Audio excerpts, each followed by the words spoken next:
Hello friends, welcome back to my channel. നമ്മൾ ഉണ്ടാക്കാൻ പോകുന്നത് ഒരു പ്രൊജക്ടറാണ്. അപ്പോൾ അതിനാവശ്യമായിട്ട് വേണ്ടത് നമുക്ക് ഫ്യൂസായ ഒരു ബൾബാണ്. അപ്പോൾ നമുക്ക് വീഡിയോയിലേക്ക് കിടക്കാം.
നമ്മളുടെ പ്രൊജക്ടർ എന്ന് പറയുന്ന പാർട്ടി ശരിയായിട്ടുണ്ട്. നമുക്ക് ഈ ചുമരമ്മിക്ക് അത് പ്രൊജക്ട് ചെയ്ത് കാണിക്കണം. അപ്പോൾ പ്രൊജക്ട് ചെയ്യുമ്പോൾ അത് എപ്പോഴും റൊട്ടേറ്റ് ആവും, പിന്നെ ഫ്ലിപ്പ് ആവും.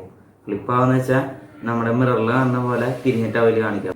നമ്മൾ ആ ചെയ്യാൻ പോകുന്ന വീഡിയോ എഡിറ്റ് ചെയ്തിട്ടാണെന്നുണ്ടെങ്കിൽ അത് റൊട്ടേറ്റ് ചെയ്യണം, പിന്നെ ഫ്ലിപ്പ് ചെയ്തിട്ട് വേണം നമ്മൾ ആ ഫോൺ അതിൻ്റെ ഉള്ളിൽ ആ ഒരു ബോക്സിൻ്റെ ഉള്ളിലേക്ക് വയ്ക്കാം. അപ്പോൾ നമുക്കിനി പ്രൊജക്ട് ചെയ്യണത് എങ്ങനെയാണെന്ന് കാണാം.